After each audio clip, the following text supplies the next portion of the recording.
we all wanted something more than just punk, more than prog rock, more than improvisation. And so noise is actually a very natural progression.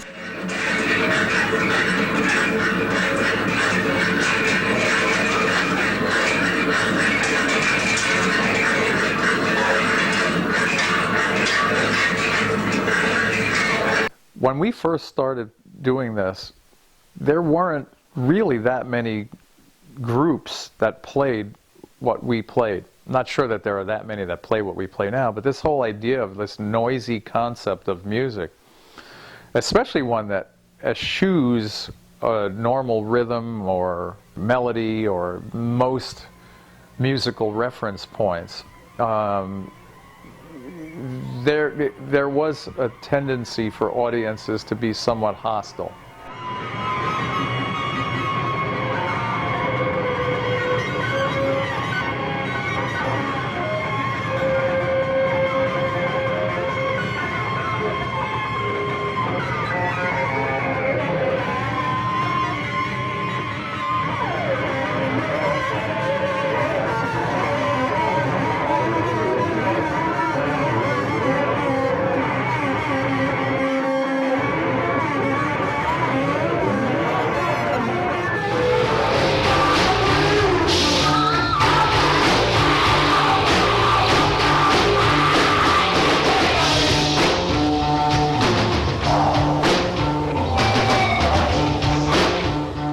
The darkness and the anger, you know, was just the music is what helped me through that. I mean, that's why I think I was drawn to such darkness and such aggression.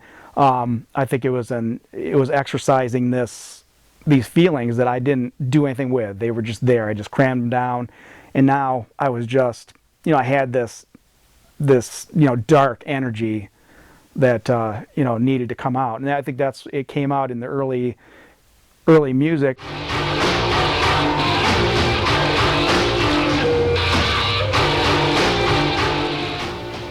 You know, it was kind of a cool thing to like want to play a guitar or, you know, music, you know, play along with it somehow. And you know, that's how I kind of got interested in it. And I was playing in a punk rock band at the time, and we had all of our instruments around and at my house.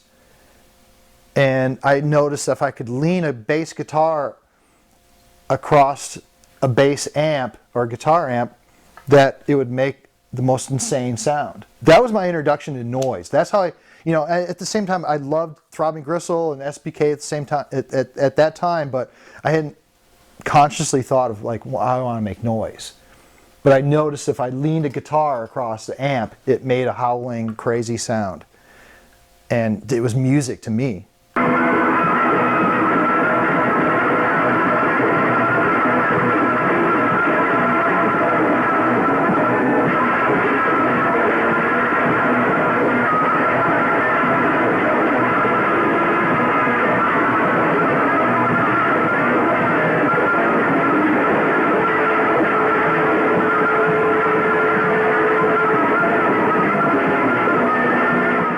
I saw Fred Frith, it was in like '79. He played at the Andor Gallery, I think, here in Seattle.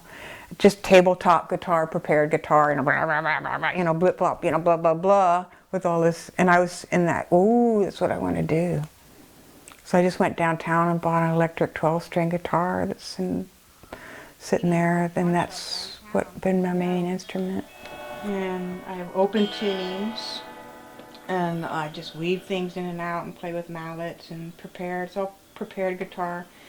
I'm very much a purist. I do not run it through any boxes. It's all physics. It's all physics of the strings that comes out.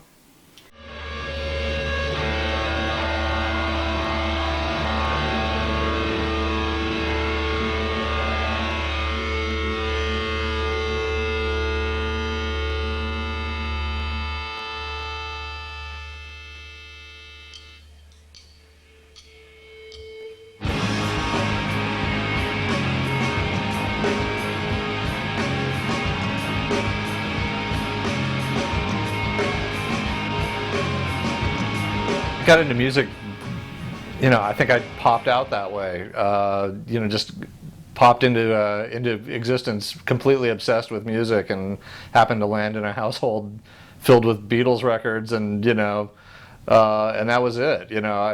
I'm told that I was proclaiming myself to be John Lennon before I could even speak. I mean, I was forever putting bands together in the neighborhood. I was on TV when I was like 11 with a band called Special Delivery, which is really a great name if you think about it, Special Delivery. But and we played with the Captain and Tennille. Bass guitar, Brad Lehner, and on the other guitar, we backed them up. We did Muskrat Love and a 2-minute version of Hey Jude. The first band that ever got attention or mentioned or anywhere was Dead of Nature. More about this historic jump and the man himself. I'd like to introduce to you. Everyone, meet Evil Knievel.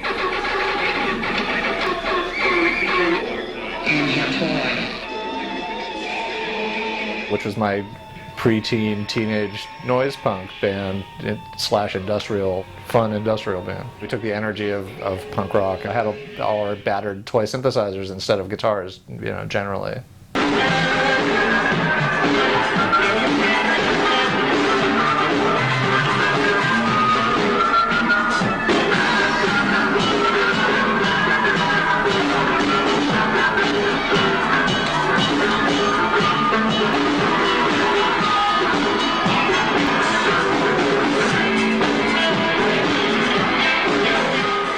When I lived in Princeton, New Jersey, growing up, my dad used to drive us down Prospect Avenue, where the Princeton University eating clubs are. And I remember driving on that street many times, and he'd play the AM radio, and I'd hear music by the Byrds and the Beatles and the Mamas and the Papas, California Dreamin', and Mr. Tambourine Man, and Sloop John B., and it was all magical. All this great pop music from the 60s was really magical. In 1969, I bought a copy of the authorized biography of the Beatles, and it intrigued me how the Beatles came up. They came out of nothing, working class, bought guitars, and played in clubs and became a monster hit monstrosity. That next summer, I was grounded by my parents for the entire summer because I lit a fire on a neighbor's basketball court with a Molotov cocktail. Friends of mine and I threw a Molotov cocktail on a crow and burned it and left a big scorch mark on the basketball court. So I was grounded the whole summer, and I was bored to death, so I pestered, and I couldn't go out of the house, and I was looking for stuff to do. And I pestered my mom to let me get a guitar. July 7th, 1970 is when I started playing guitar. I was 13 years old.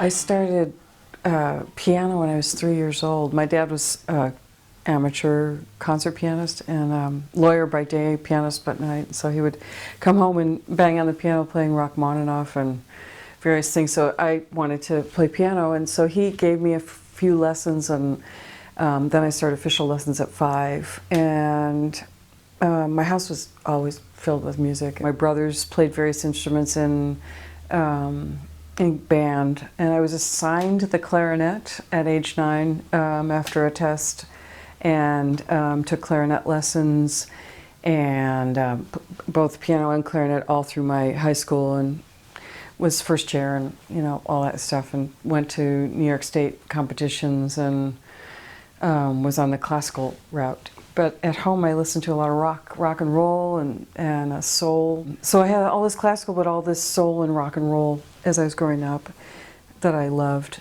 When it became time to go to college, I had to decide whether to audition on piano or clarinet, and I decided clarinet because I love the sound of a lot of horns all around me all the time. So.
Certainly in the live context, it has more to do with performance art. And otherwise, I think of it as noise. I guess noise would be the hybrid between the music and the performance art and the philosophy and everything else all thrown into a bucket.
The first time that music really affected me deeply was it was 1967. It was my brother-in-law. He was an audiophile, but he just got the reel-to-reel to Sgt. Pepper's, and I would come over to their house. I'd listen to Sgt. Pepper's like all the way through on a reel-to-reel tape.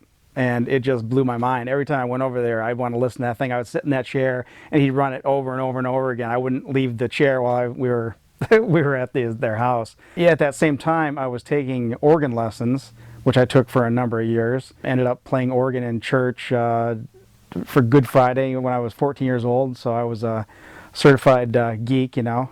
Well, we actually met when we were 5. We were in the same kindergarten class together. And if you're familiar with our duo record, Bells Together, our kindergarten class picture was the cover art.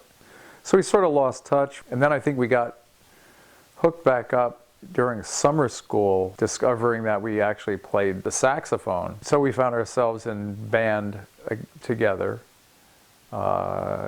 Most of that band time I spent in exile because I got kicked out of band pretty much every year from 7th grade through 12th for playing what we kind of do now in Borvito. Probably as early as age 14, we were already experimenting with the bells together technique. We put the bells of the horns together to see what it would sound like, and it really did sound pretty interesting.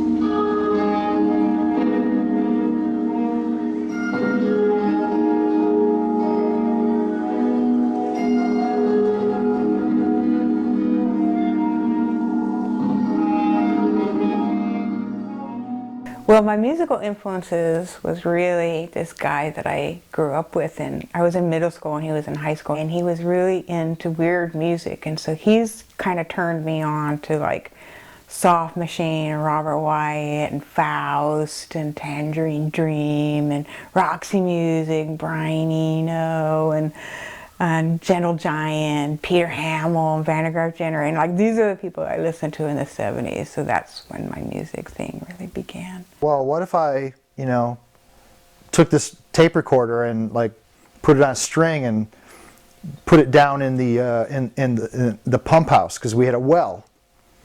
We lived in a rural Michigan. It was like we had a pump house.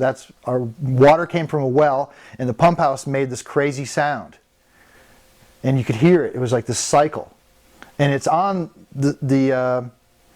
it's on the Screw Machine tapes. That's how I started Screw Machine, because I was doing that, and I was working at a place. It was a Screw Machine factory. You drive into the parking lot, and all you could hear was like, shh. That's all you could hear. And you got in there, you put the earplugs in, and you went to work for 8 hours, 12 hours.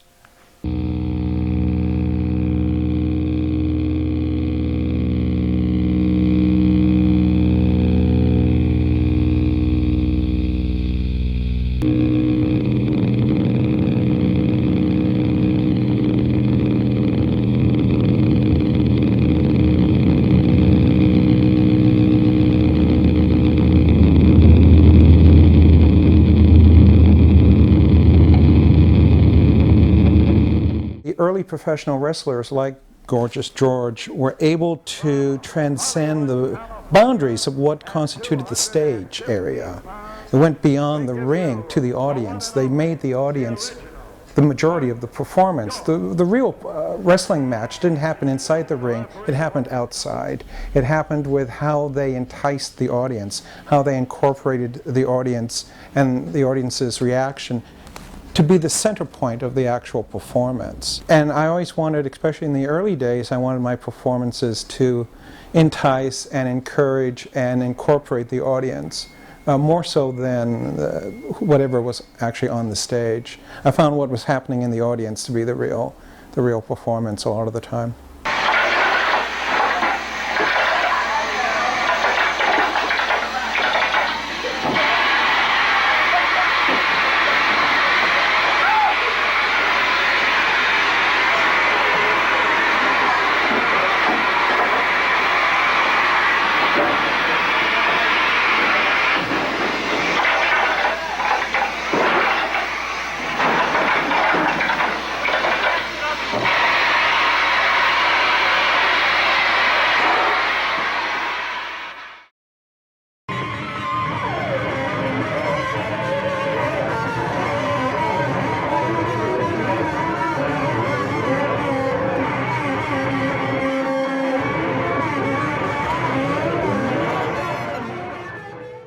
Well, I guess it was 1970, Frank Zappa wrote an article in, I believe it was Stereo Review, called My Teenage Idol, Edgar Varese. And so, being a Zappa fan at that point, I had to go, and I searched out Varese albums. I got a None Such album, which I still have and I love. I think we both drew on a lot of different influences, and many of them were inspirational to both of us. Hendrix certainly was a major figure. Don was a huge MC5 fan. And what I also liked about both Hendrix and the MC5 was that volume, that sound, the noise, the all-encompassing view that anything could come into play with the music.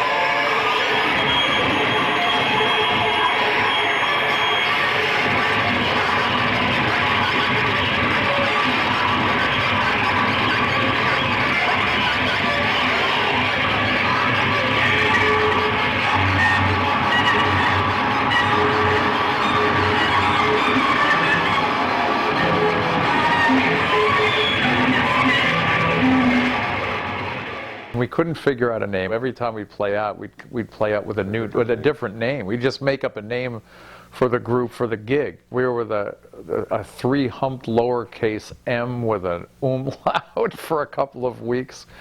And all leading up to the release of our first album.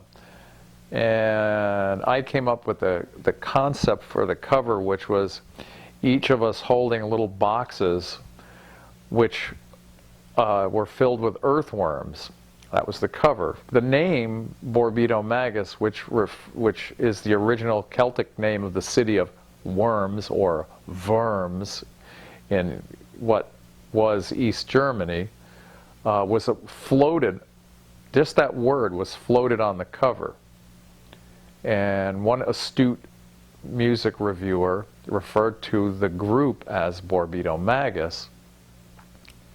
And we thought that actually made a lot of sense, so we kept it.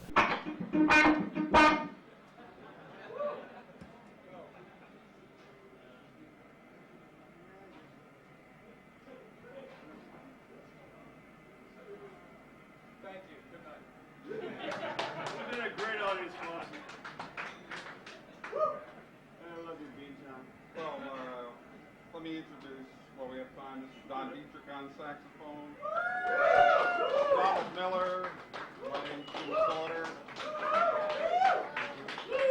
And we are very appreciative. Thank you. Inspiration. Thank you. Thank you, sir. Just give us a minute to finish this.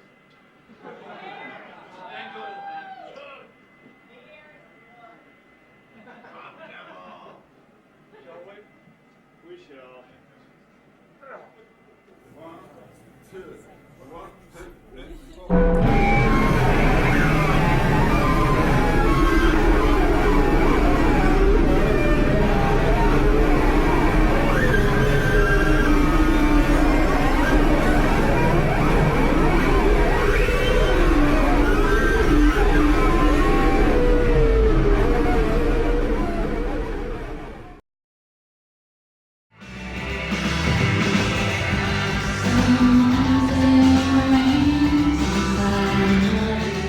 My mainstream showbiz claim to fame, also known as "See, Dad, I Can Make Money at Music."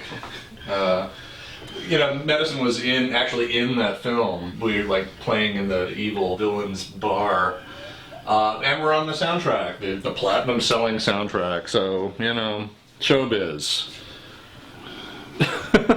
How did that come about?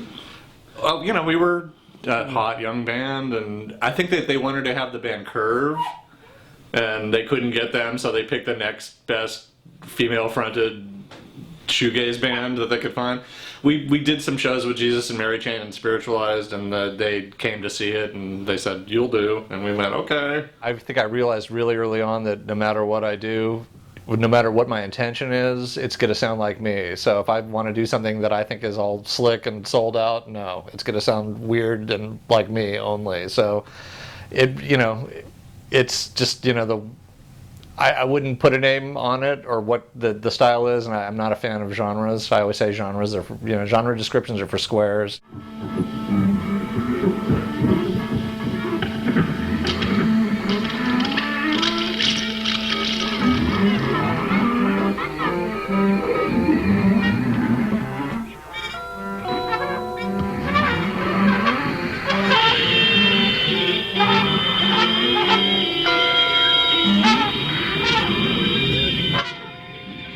Bring up something I did yesterday just to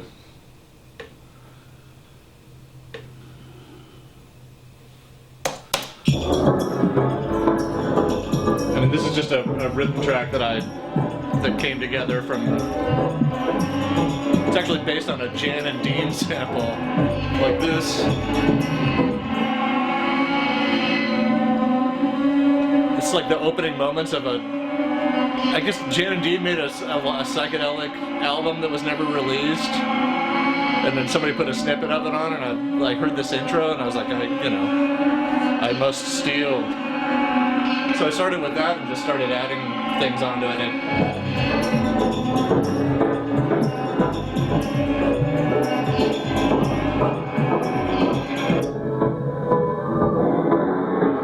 That's a sample from a Hermeto Pascual record, but it's being modulated by a silent bass drum that's making it pulse like that. And it's also modulating that slightly, so they kind of breathe together, these two sounds.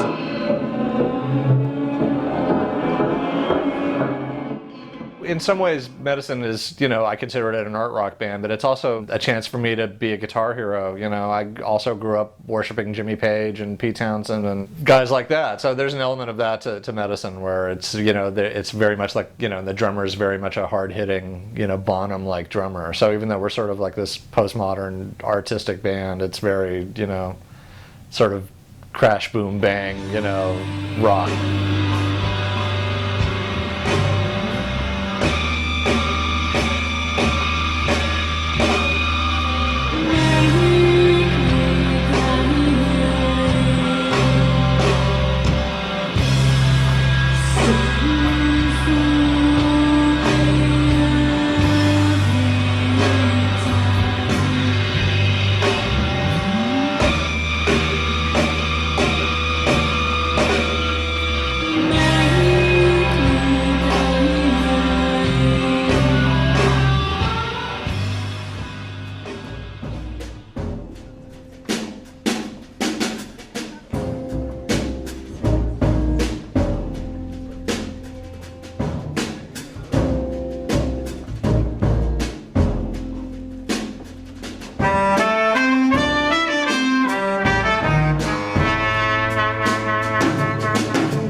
always an exploration of sound and style, and going into a piece, figuring out, I'm always looking for new harmonies. It may not sound that way. People probably listen to my music and think it all sounds the same, but I really want to try to find new rhythms, new harmonies. I'm always trying to get away from what is comfortable for myself. I don't feel like I'm settled in my style at all.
I don't really play 8-track tapes a lot.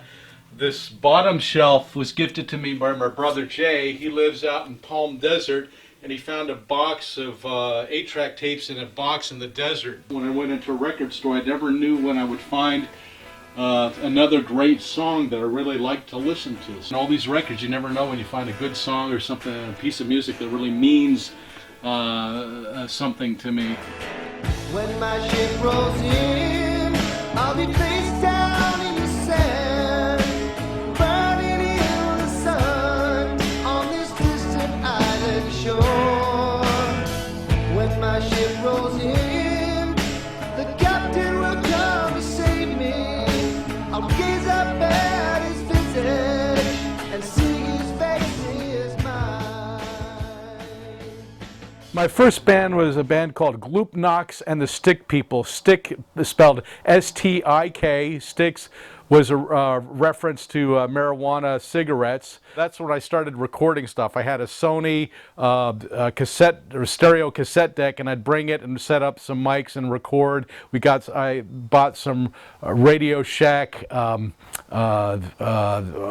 mic mixers and learned to mix a little bit, but it was extremely primitive. The cassettes were exciting, and I was amazed that I could actually make recordings of my band and have it on a little, transportable medium like that. I could carry it in my shirt pocket. What also amazed me about cassettes and recording is I could make duplicate copies of everything, make a cassette copy of a cassette copy, make duplicate copies, so become, in a sense, my own music publisher, and then give out copies whatever I made. That made me feel like God or king of the world, that I could make copies of this creative stuff and then give copies out. And then when I give copies out, some people would like it, some people would hate it, some people would just ignore it. But the idea that people had to actually interact and listen to things that I made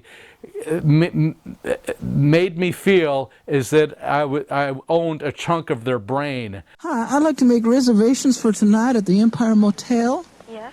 How much does a double room cost? How many persons? Well, 2, we might have 3. 1 bed or 2? Well, 1 bed, obviously. 1 bed? Yeah. For 2 persons? Yeah, and possibly 3 people. Is that feasible to have 3 people in 1 bed? No, the bed. Oh, that's a shame. Okay, how about 2 beds for 3 people then? That'll be $38. Okay, that's a good deal. Also, in the ad here on the yellow pages, it said that you have adult movies. Yeah. Could you describe to me what they're on cable or what? Yeah. Oh, they have people having sexual intercourse? I beg your pardon? Do the movies feature people having sexual intercourse? I don't know. Well, that's what adult movies are for. I don't know. Well, the bullfrogs were whipping me, baby. I couldn't get it on with the babies in the Felsagar unit. I started making prank phone calls because I was fascinated with tape recorders, and I had a Sony stereo, nice Sony stereo cassette player, and I'd dub recordings, from turntables and records. But I was fascinated with all the potentialities of using it to record my band. And I had a friend up in Massachusetts who would start sending me talking letters, and then I would erase his talking letter and send it back to him. And we found out that at Radio Shack, you could get these little suction cups that would connect onto the telephone and then plug into the tape recorder, and you could record phone conversations. And of course, we were teenage boys, and at the time, the teenage boys are the sort of people that do prank phone calls, and now we could record them. It always seemed to me like we were doing what we were supposed to be doing, but that nobody got it. Like why doesn't anybody get this? And then when you get a response from like Europe, from Germany, and they're like, yeah, we want to put your record out. You're like, well, why do they get it and we can't get a show in Detroit? I don't know why. I grew up thinking like we should be accepted, in Detroit, in Michigan. We should be accepted. And we definitely, we never were. Never. We couldn't fucking get arrested in Detroit. Right? Industrial, back in those days, if you told people that you were in an industrial band, they would look at you like you had two heads. They're like, what the fuck are you talking about? What is an industrial band? You couldn't say we play noise. They'd walk away like, okay, whatever. But now people have an idea of that. But back then, this is a mock-up for the German pressing of Tribal Warning Shot.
Our catalog, Citizens for Nonlinear Futures was our catalog, and we had cartoons like, ladies and gentlemen, your attention please, the revolution has triumphed, and so not to inconvenience anyone, nothing has been changed.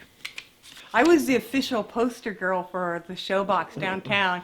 I was the very first poster girl in 1980, and I would get into the shows free if I hang up all the posters, so I was probably the first people that started gluing posters to bank signs and stuff like that all over.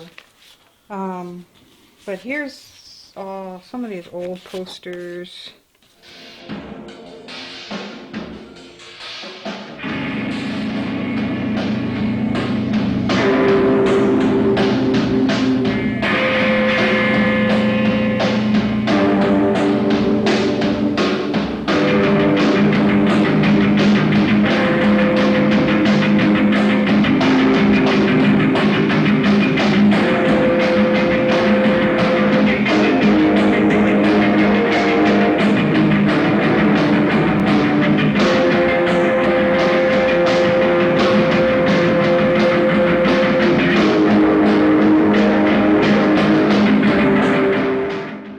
Was the improvisation more than anything else that gelled with everything else that we were trying to figure out about life at that time. Improvisation was for us sort of a real life way or process of exercising anarchy, freedom, you know, self-reliant, trust in the folks that you're playing with, trust in the audience, because it's really, you know, that the improvisational music, that's a big part of what happens.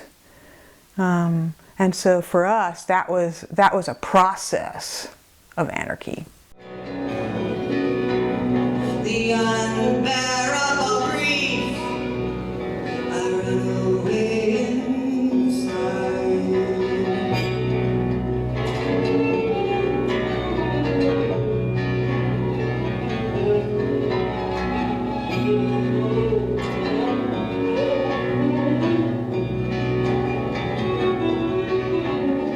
Shall I live that long?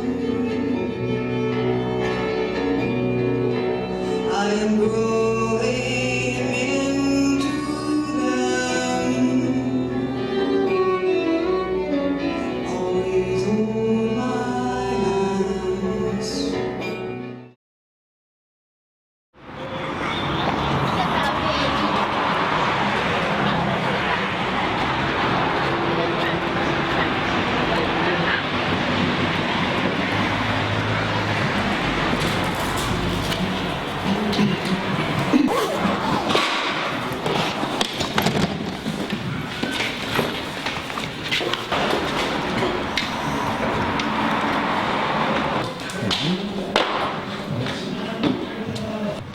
How many shows have you done now?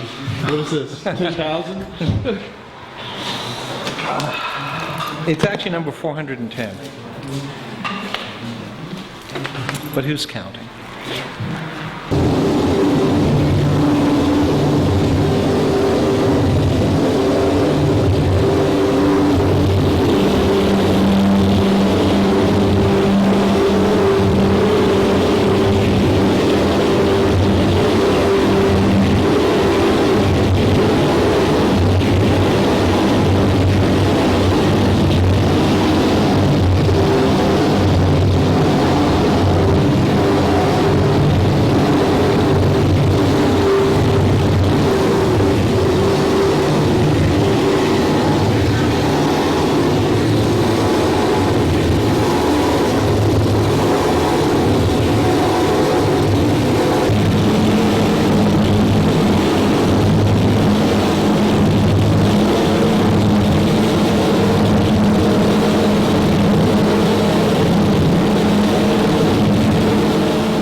I've had long periods, especially my younger days, in my teens and 20s, I spent a lot of time homeless. And that can be stressful, to say the least. But my work actually always got me through the rough times, especially during the years when I was homeless. The networking got me gigs, so it got me like money to travel, and it gave me at least a long list of couches that I could crash on. I could never stay in any one place for a very long period of time. I had to keep moving, go to the next town, stay with the next host, do a show or two, move on to the next town. This would take me across America and Europe, back and forth for years. During, well, especially the late 80s and early 90s. Creatively, I always think that, you know, oh, maybe I've said everything I need to say, but then something else will pop in my head, or something else has happened in the real world and I need to react to or investigate or what have you. I've never seen my art as a means of making a statement. I've never been interested in making a statement. It's been more about making a journey. And so even when times are rough, I just see that as part of the journey. And that's all the stuff I was doing with the board without you know, it's all self-generating, no instrument plugged in. So I just need to edit this, you know.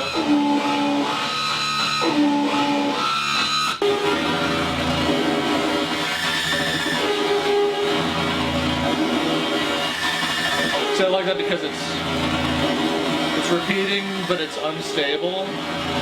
You know, so things are settings are in between. So even though it's looping, it's doing something slightly different each time? This is kind of my modified Medicine pedal board.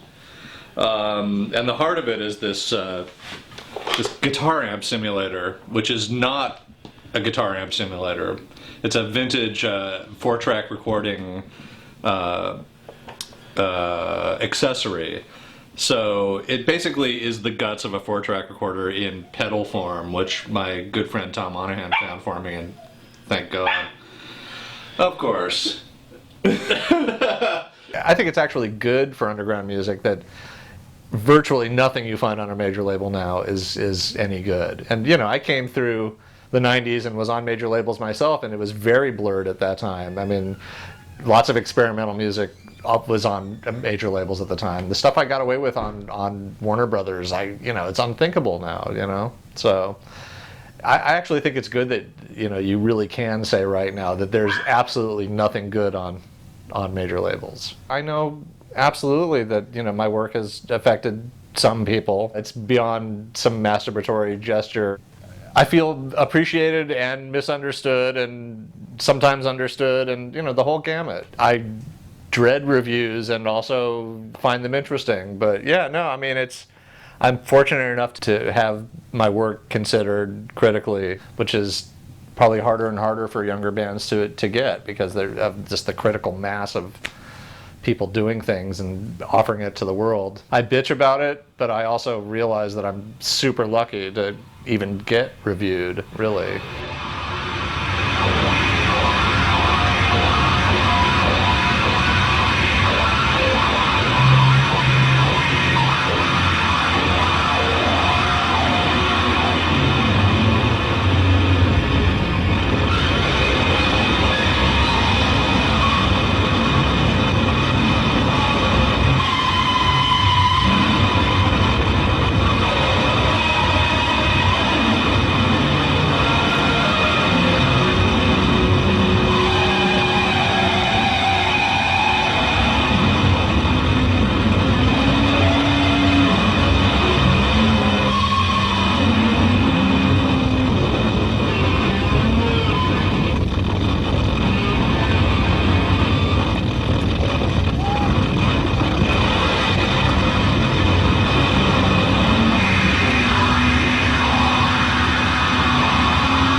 Was reading the Midnight Globe, which is one of those celebrity magazines like National Enquirer and the Star.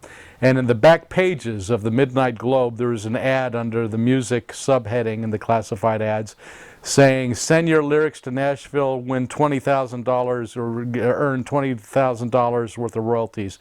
And I thought, this has got to be a bunch of bullshit. How can they get away with that? So I sat down at my dead grandfather's typewriter, manual typewriter in my room, and I thought it would be fun to send some really scabrous, obnoxious, crap lyrics to this outfit in Nashville, just to gross them out and make them think I was a crazy hippie, just so I would get a fuck you letter back from them. All I wanted was a fuck you letter back from them telling me that I was a crazy hippie and I didn't know what I was doing. So I sat down at the typewriter, typed the most idiotic, shitty, stupid lyrics I could possibly think of off the top of my head, and sent it in to them, and then sort of forgot about it. And then about a month or two later, I received a reply back from them saying, Dear Mr. Truby, we found your lyrics to be very acceptable for the full Nashville treatment. Please remit $79.95 for the full Nashville production. So I sent them a check for $79.95, and they sent me back a little acetate, one-sided acetate of the poem called Peace and Love.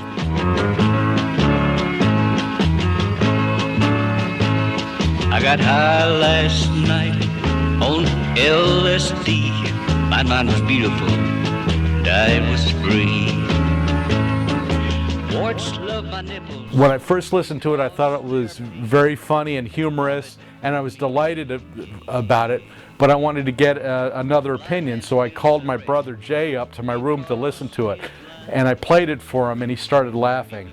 And at that point, I thought, this is good because this will make people laugh. It makes my brother laugh, and who knows how many other people I can get laughing with this stupid thing that I did. And then it really delighted me. Let's make love under the stars and watch for UFOs. If little baby Martians come out of the UFOs, give up them, yeah, yeah, yeah. The zebra spilled his plastinum on Venus, and the gelatin fingers oozed electric marbles.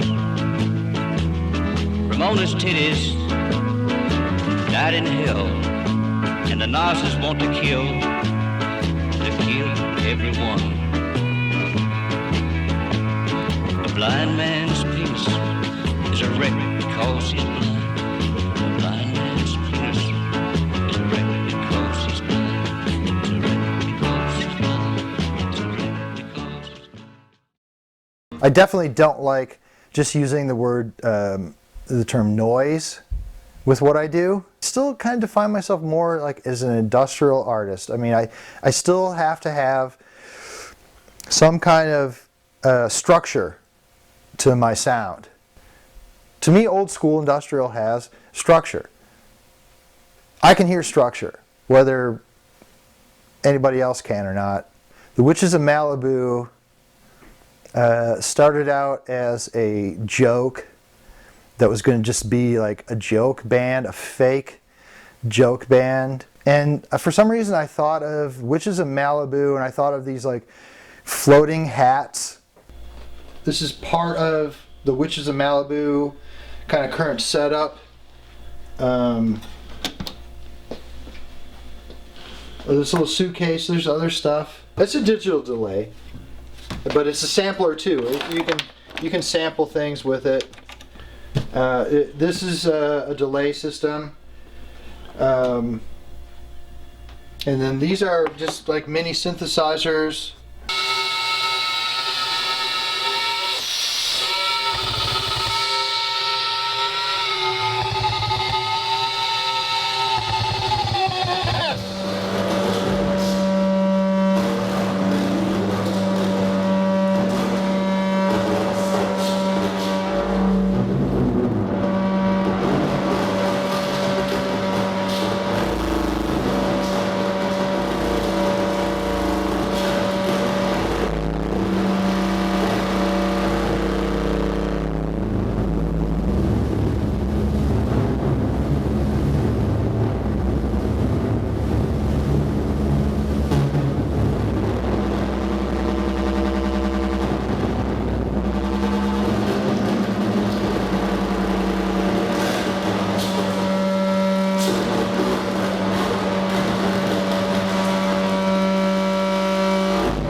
I think that there was a darkness to my personality. I mentioned earlier in the interview that I was told I was adopted when I was 15 years old. At the time, it really didn't affect me much. I kind of ate it and went on. I really didn't even think about it. When I would tell my friends in high school, I think I told one of them when I was like 17 years old, but he's asking about my nationality or something. And I was like, oh, but I was adopted. He goes, well, you never told me that. I know, I just forgot. I actually would forget. I buried it so deeply. But, you know, that kind of psychological impact doesn't just go away. You know, you've got the one thing that most of us can be sure of in our lives is these people that raise you, unless you're told otherwise, are your actual biological parents. They're great parents. They're to the day that my dad died, he was a great parent. My mom's still great. But, you know, you can't trust anything. If you're told this at 15 years old, and I didn't have an inkling, I had no idea. So it does things to you. I blocked it right out. I went, okay, no, that's fine. Can I go now? Left the house and you know, just kind of buried it. I didn't really think about it. I did, but you know, it didn't stay buried. You know, as soon as I left the house, I went to college, and you know, it was, you know, all the alcohol I could drink, and the darkness and the anger, you know, was just the music is what helped me through that. I mean, that's why I think I was drawn to such darkness and such aggression. As far as pouring myself into an art or consuming an art, back then it was very, very, very dark. It, you know, wasn't until maybe Tribal Warring Shot where I started kind of coming out of that, and you know, it didn't, not like I became Mr. Light, but you know, I was becoming more well balanced by that time. Just on my own, I guess I just beat it out of myself, you know, just doing delving into such darkness for so long.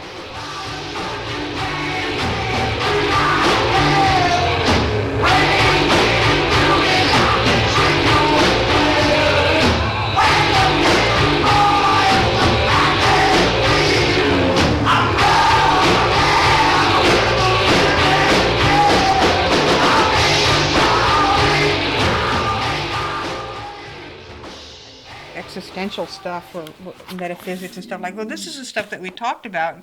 I mean, in depth, in all of our lyrics and stuff like, was the past, the future, the moment, this time and dimension. So we were like really wondering about time and dimension and anatomy and consciousness, and where does consciousness come from? And evolution and entropy was always like a really big thing.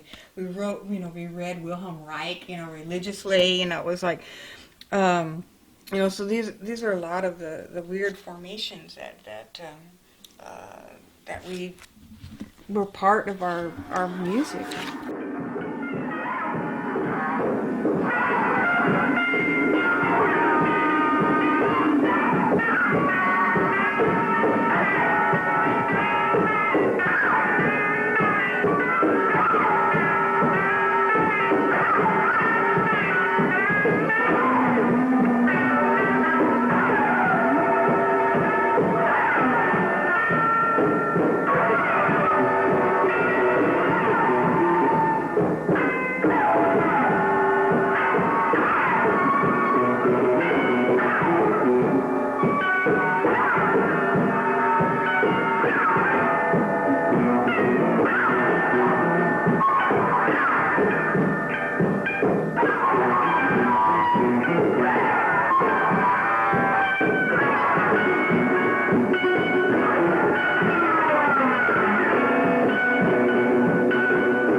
I think we play intense music because it's exhilarating. It's the music that we would love to hear and that we respond to when we go to hear some music or to put on a record. It's cathartic. It's you know, it's inspiring. It's what we'd want to hear if we were so fortunate to be in the audience. And I think that this is largely stemming from the frustration growing up and not having any place to hear music that was as intense as that. You know, most of our idols were dead before age 7, but before 1970. And so, you know, Jim and I, for years, would go into the city to hear concerts. We get a tip, you know, and occasionally we might hear something marginally interesting, but it never quite got to the point or the intensity level of the music that we wanted to hear. Just couldn't find it. And And I guess on some level, if you can't find it yourself, you just have to go out and make it. Of course, the downside is you still can't hear it from an audience perspective, but it's as close as we can come. There's a populist thing that I think is beautiful, that anyone can make a record. There, you know, anybody can make a recording now and get it out there and distributed. And I think there's different challenges now than what we had. You know, everybody can do, maybe there's just too many choices now or something, I don't know. But can there be too many choices? I don't know. The world is magical and huge, and there's so much to discover.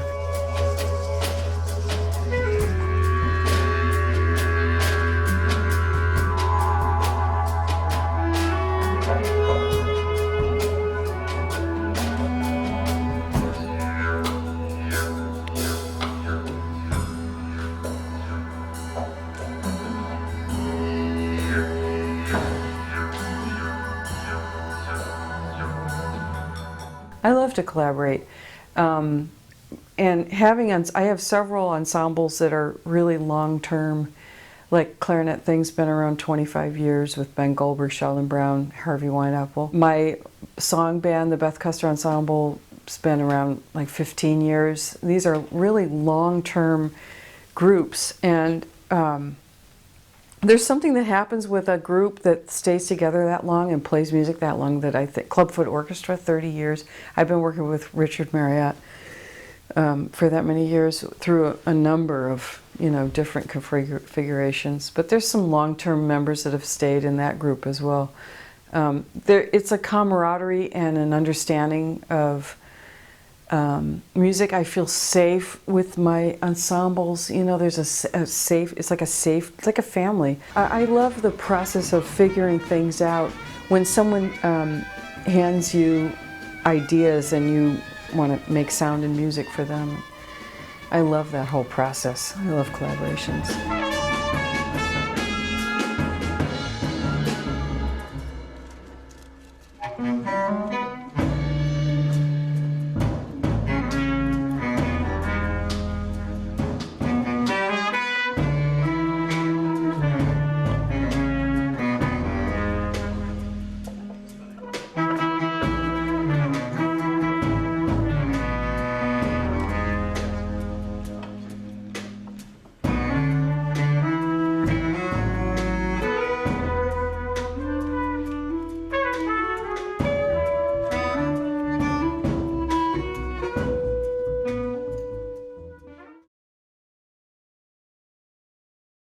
It's a natural thing. It's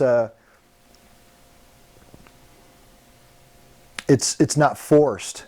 It's just like, it's sound that comes out, and sometimes it means it's just like it's a natural thing through jamming or just recording naturally. Other times it's organic in that sometimes you're using sounds, found sounds. Like, it sounds really cool if I stick my microphone into that box fan. I mean, I don't know. I have a problem with experimental when people get super serious about it. You know, they don't, you know, you're not really, you're just making noise. You know, you're making noise in some form of noise. You want to call it art? Okay. You want to call it experimental? Okay.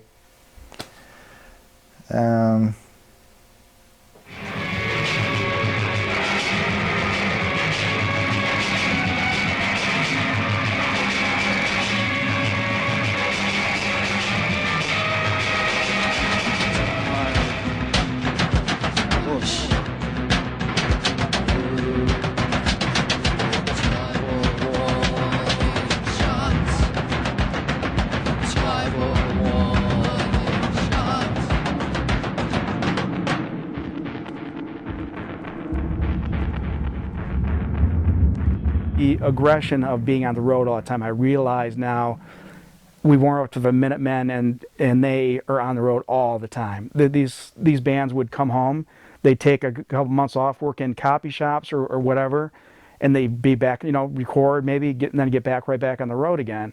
And it's not a lifestyle I wanted to be involved in. I knew that to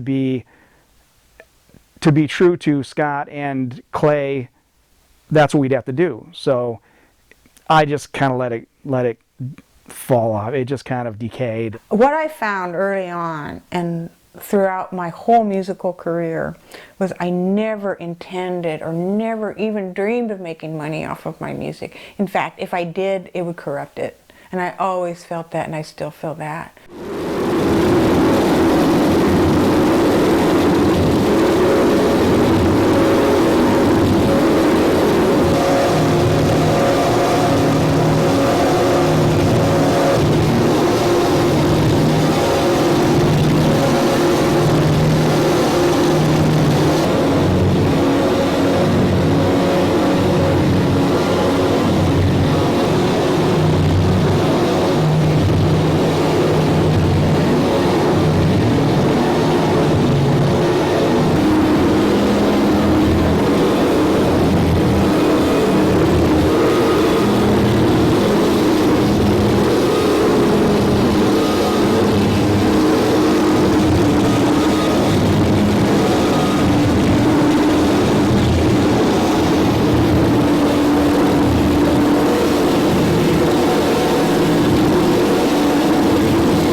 I'm really not interested in changing anybody else's mind. I'm more interested in changing my own mind.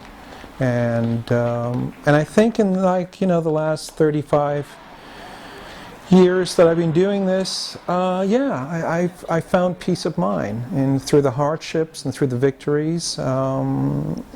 Overall, most of the time I think I have peace of mind, and I think that's the most important thing. I want to give up every day, it's a crazy way to try to live, it's, touring, having a band is like having, 3 dysfunctional relationships all at once. I mean, I gave it up for years, so I'm back in it again and questioning my sanity daily, but it's, sometimes you have to put yourself through that to get to the magic, I think, and even if the magic isn't apparent to anybody else, I just think, just for the privilege of being able to call myself a musician or, working in the present moment, I don't know. It's really tedious and boring and, not that much fun, really, but you get to make records and make art. And what the hell else am I going to do, I'm not trained. I have no, skill beyond making my weird records. Sorry, am I fidgeting too much? It's okay. No, I have no skill. I have no marketable skill. Other than playing guitar and working, knowing how to make records. So that is what I shall do.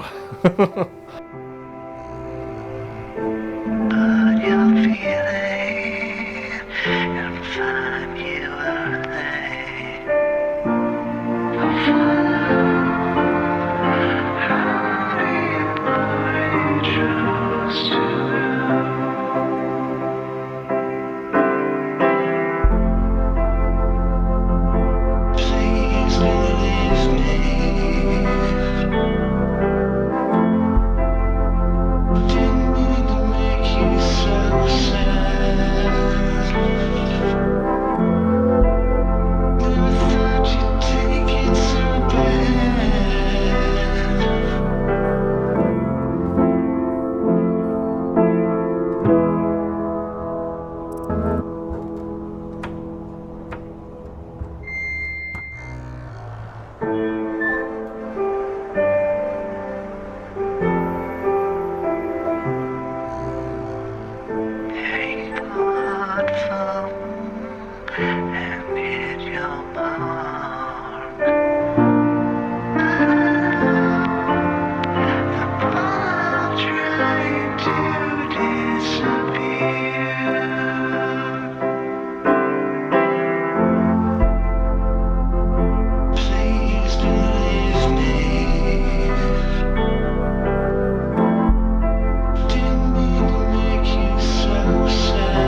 Terrific.